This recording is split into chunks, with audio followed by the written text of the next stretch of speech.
अनुभव सबको दे जाओ। आप सभी को प्रेम भरा नमस्कार।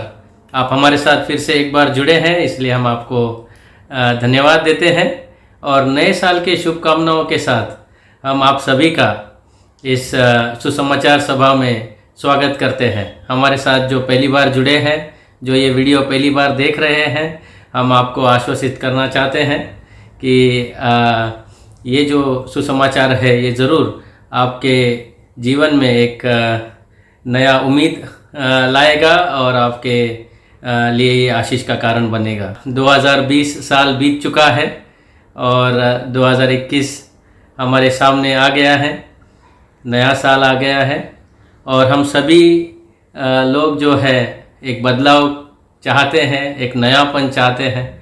गया बीता साल बहुत तनाव के साथ बीता है।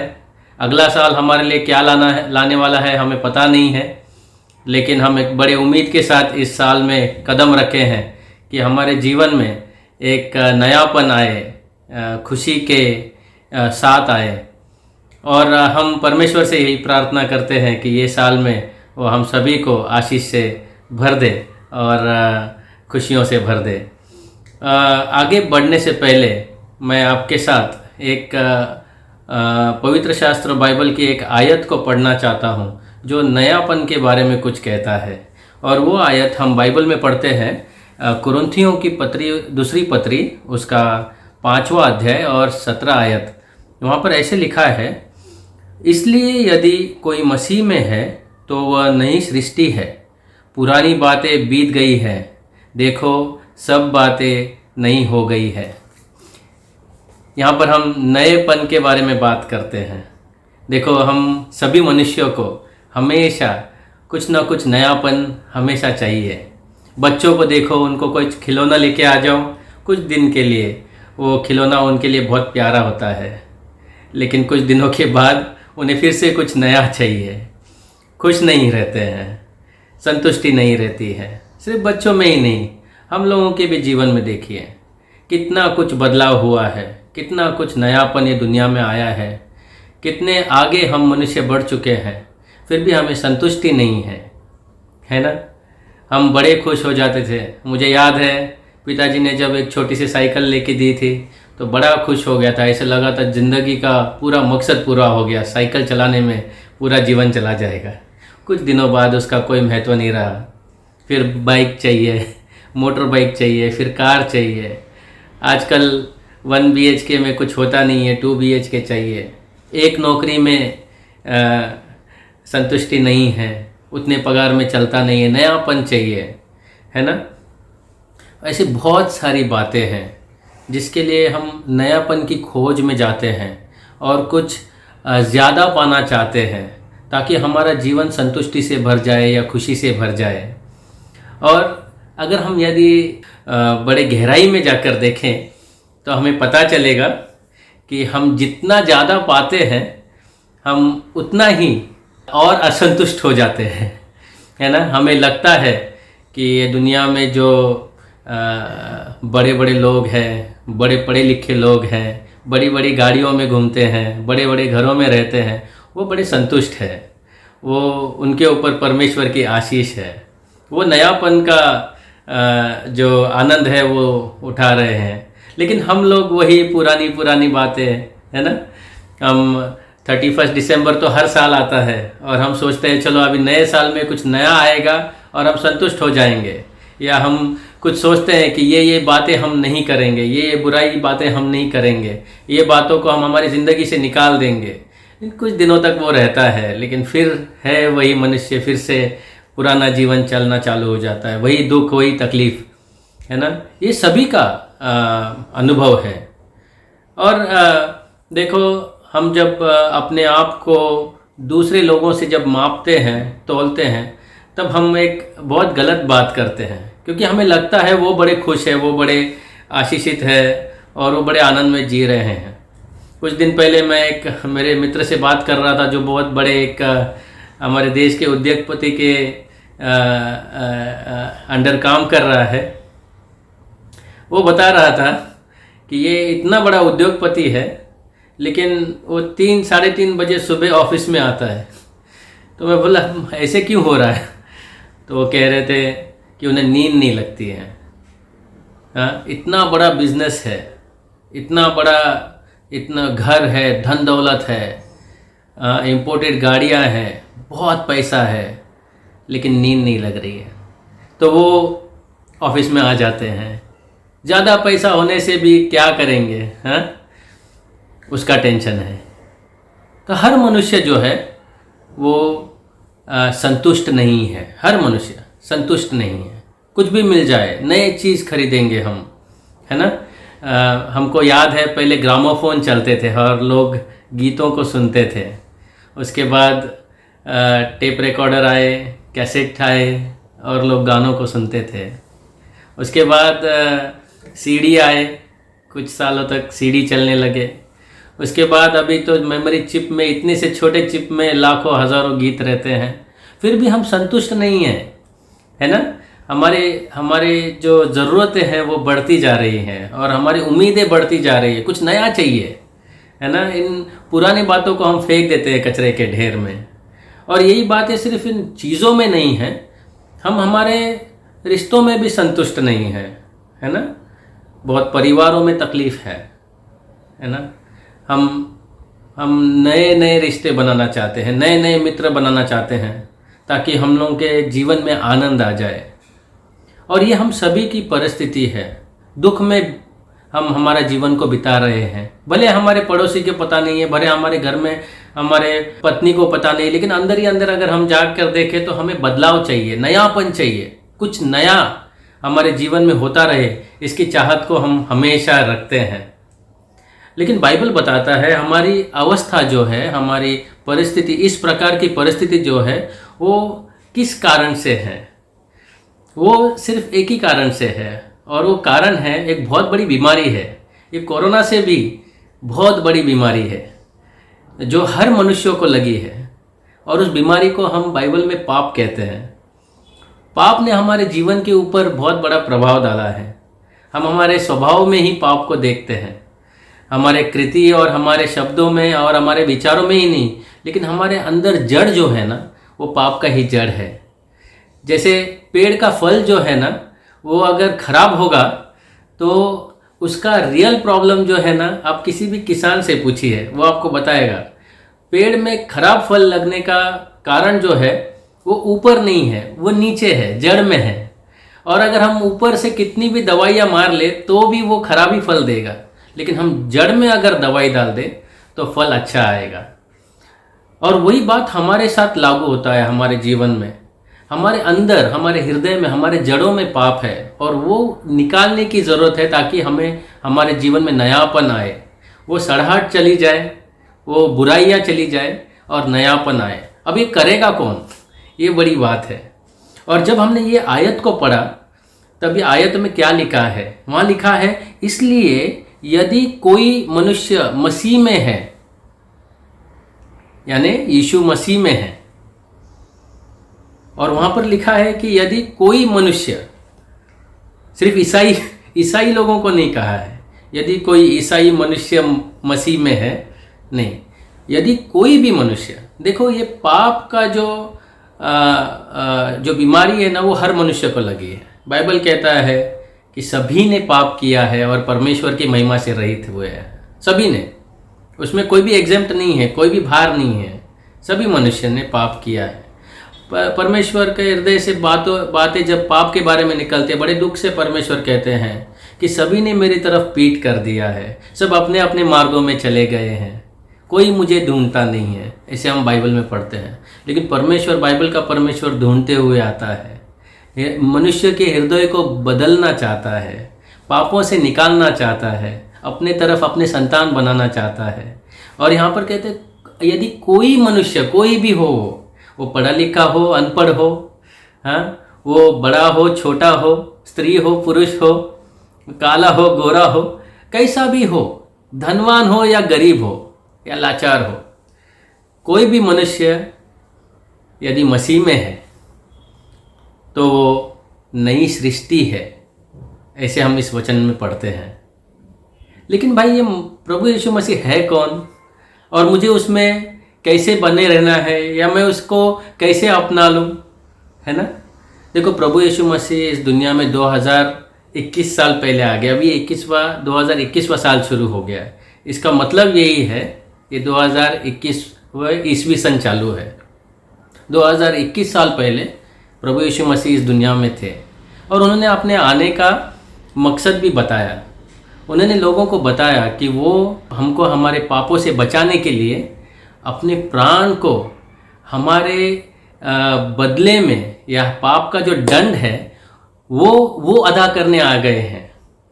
यानी हमारे पापों का दंड हमें भरने की ज़रूरत नहीं है, हमारे पापों का दंड वो भरने के लिए इस दुनिया में आए।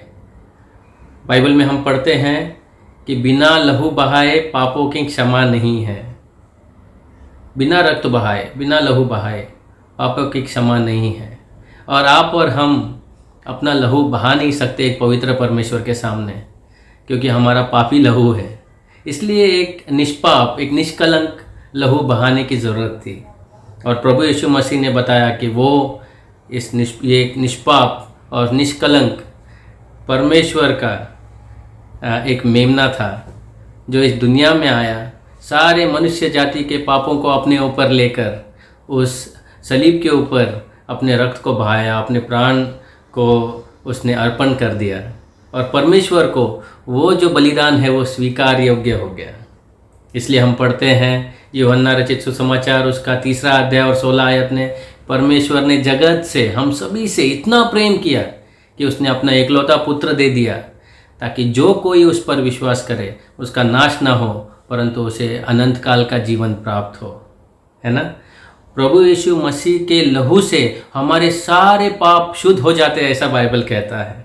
जो कोई उस पर भरोसा करता है, जो कोई उस पर विश्वास करता है, जो कोई उसे स्वीकार करता है, उसके सारे पाप शुद्ध हो जाते हैं। वे परमेश्वर की संतान बन जाते हैं, है ना। वो स्वर्ग के वारिस बन जाते हैं।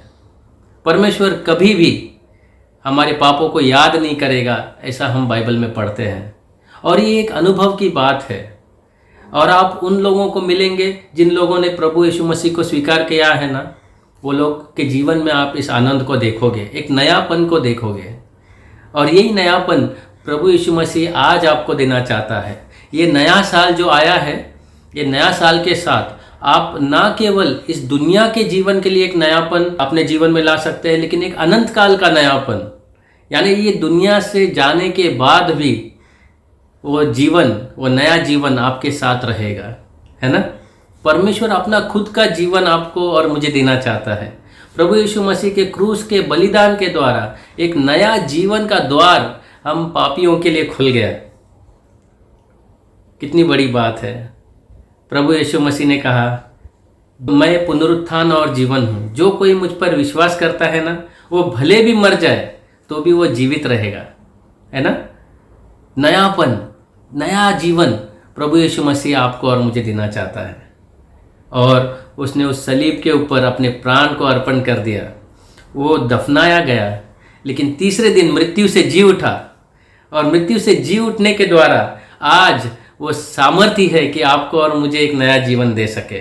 मृत्यु को हराने वाला सिर्फ प्रभु यीशु मसीह है इस दुनिया में, क्योंकि वो निष्पाप, निष्कलंक, पवित्र परमेश्वर है ना। मनुष्य रूप में इस दुनिया में आया। उसने जन्म एक कुंवारी से लिया।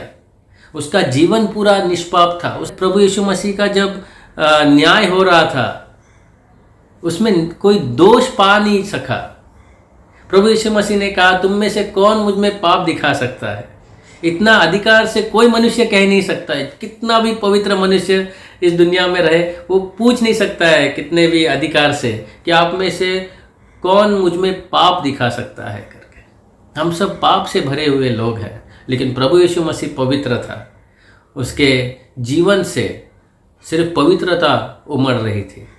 फिर भी उस सलीब के ऊपर उसने रक्त को बहाया आपके और मेरे लिए। उसने लहू को, अपने पवित्र लहू को बहाया। और इसलिए इस आयत में हम जब देखते हैं, हम पढ़ते हैं कि यदि कोई मनुष्य मसीह में है तो वो नई सृष्टि है, नई सृष्टि हो जाती है। देखो, सिर्फ हमारे नए शर्ट पहनने से हम बदल नहीं जाते, है ना। पुराना शर्ट फेंक दिया, नया शर्ट पहन लिया तो हम बदल नहीं जाते। कुछ समय के लिए अच्छे दिखेंगे, लेकिन ये शर्ट भी न पुराना हो जाएगा, है ना। ऊपरी हमारा बदलाव नहीं होता है, हमारा जो सृष्टि है पूरा वो बदली हो जाता है। प्रभु यीशु मसीह सिर्फ हमारे विचार, सोच विचार नहीं बदलता, वो हमारा हृदय को बदल देता है। पूरे हृदय को ही वो नया हृदय दे देता है, वो अपना हृदय आपको और मुझे दे देता है ना। ये बहुत बड़ी बात है, यही सुसमाचार है, यही आनंद की बात है, यही खुशी की बात है कि आपको और मुझे एक नया जीवन कोई देने के लिए तैयार है, और वो प्रभु यीशु मसीह है। प्रभु यीशु मसीह ने कहा, मार्ग, सत्य और जीवन मैं ही हूँ, बिना मेरे द्वारा कोई परमेश्वर पिता के पास नहीं पहुँच सकता। ऐसा कोई कह सकता है क्या? प्रभु यीशु मसीह ने कहा कि मैं आया हूँ ताकि आप जीवन पाओ और बहुतायत का जीवन पाओ, है ना। प्रभु यीशु मसीह हमें जीवन देने आया, अनंत काल के मृत्यु से बचाने के लिए, अनंत काल के नरक से बचाने के लिए, हमें एक नया जीवन देने के लिए आया था। और प्रभु यीशु मसीह एक जीवित परमेश्वर है। जो कोई उसके उस बलिदान के ऊपर विश्वास करता है, जो कोई ये सोचता है कि मैं पापी हूँ, मैं पश्चाताप करना चाहता हूँ, मुझे ये पुराने जीवन से छुटकारा चाहिए, मुझे एक नया जीवन चाहिए, तो प्रभु यीशु मसीह आज तैयार है आपको देने के लिए। एक छोटी सी प्रार्थना के साथ आप प्रभु यीशु को अपने जीवन में स्वीकार कर सकते हैं, एक ईमानदारी हृदय के साथ। आपको किसी के साथ कुछ बांटने की ज़रूरत नहीं है, सिर्फ आपके और प्रभु यीशु मसीह के बीच में है ना। आपका कुछ बदलता नहीं है, सिर्फ आपका हृदय बदलता है। आप एक नई सृष्टि बनते हैं, एक नई खुशी और शांति प्रभु यीशु मसीह आपको और मुझे देता है ना। तो आज क्या आप तैयार हैं ये नया जीवन पाने के लिए? आप 2021 में कदम रख रहे हैं, नए साल में कदम रख रहे हैं, क्या आप इस खुशी के साथ आगे बढ़ना चाहते हैं? मृत्यु भी आ जाएगी सामने आपके और मेरे, तो हम डरेंगे नहीं, क्योंकि एक नया जीवन हमारे अंदर आया है और वो परमेश्वर का जीवन है ना। तो प्रभु यीशु मसीह वो जीवन आपको देना चाहता है। इसीलिए यदि कोई मनुष्य प्रभु यीशु मसीह में है तो वो नई सृष्टि है। पुरानी बातें बीत गई, देखो सब बातें नई हो गई है। ऐसा आपको कहीं और पढ़ने मिलेगा नहीं, कहीं देखने मिलेगा नहीं। हाँ, हम कितनी भी कोशिश कर ले, हम कितने भी पढ़ लिख ले, हम कितने भी विद्वान बन जाए, विज्ञान कितना भी आगे चला जाए, लेकिन मनुष्य इस एक बात से जूझता रहेगा कि यही पुरानी चीज़ें हमारे साथ हमारे हृदय में लेकर हमें सता रही हैं। असंतुष्टि का जीवन हम हमारे जीवन में बिता रहे हैं। संतुष्टि का जीवन है ही नहीं। दुनिया कितनी भी आगे चली जाए, लेकिन हम वही बात को, पाप के स्वभाव को लेकर चलते रहेंगे और दुख के साथ, बड़े पीड़ा के साथ ये दुनिया छोड़कर चले जाएंगे। लेकिन प्रभु यीशु मसीह अगर आपके और मेरे जीवन में आएगा तो हमें अनंत काल की शांति मिलेगी, हमें नया जीवन मिलेगा, है ना। परमेश्वर का जीवन मिलेगा। आपने कभी एक कीड़े को तितली बनते हुए देखा है? हाँ, ये बहुत बड़ा परिवर्तन की बात है। एक तितली जो है, जो इतनी सुंदर होती है, वो कैसे बनती है? वो एक कीड़े से बनती है। एक कीड़ा जो रेंगता है ना। एक कीड़ा जो कड़वे पत्तों को खाता है। एक कीड़ा जिसका चमड़ा बड़ा ही दिखने में खराब लगता है, जिसको हम छूना नहीं चाहते हैं, है ना। उसमें से एक बहुत सुंदर तितली तैयार होती है। वही रेंगने वाला कीड़ा जो है ना, अब उड़ रहा है ना। वही कड़वे पत्ते खाने वाला कीड़ा जो है ना, अभी उसका परिवर्तन हुआ है और वो अभी हर फूल पर जाकर बैठता है और उसमें से मधु को चख रहा है ना। वही चमड़ा जो इतना खराब दिखता था, बेरंग था, उसको छूने का हमें छू नहीं सकते थे, वही इतने सुंदर पंखों में तब्दील हुआ है।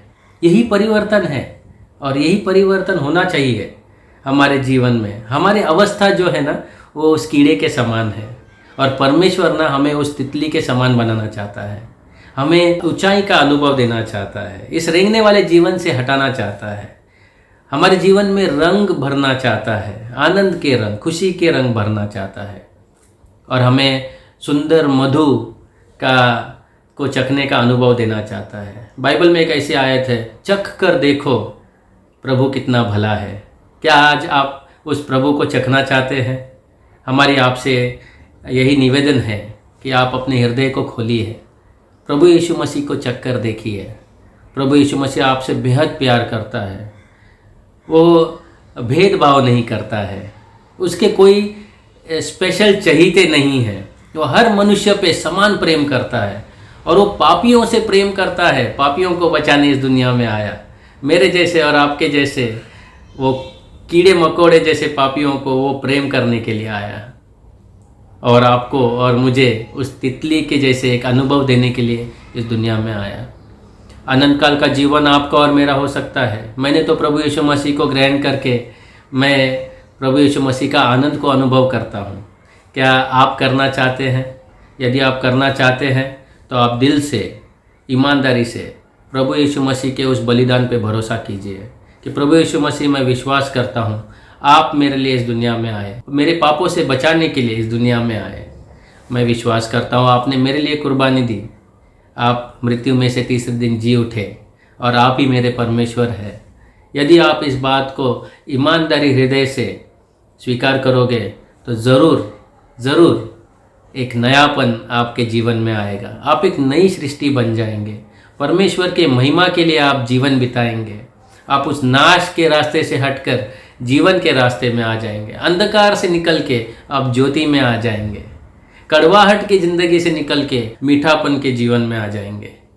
आपके रिश्ते जो खराब हुए हैं वो सुधर जाएंगे। प्रभु ज़रूर आपके जीवन में काम करेगा। क्या आप सचमुच में प्रभु यीशु मसीह को स्वीकार करना चाहते हैं? तो ज़रूर उसके सामने प्रार्थना कीजिए, वो आपको आशीष देगा।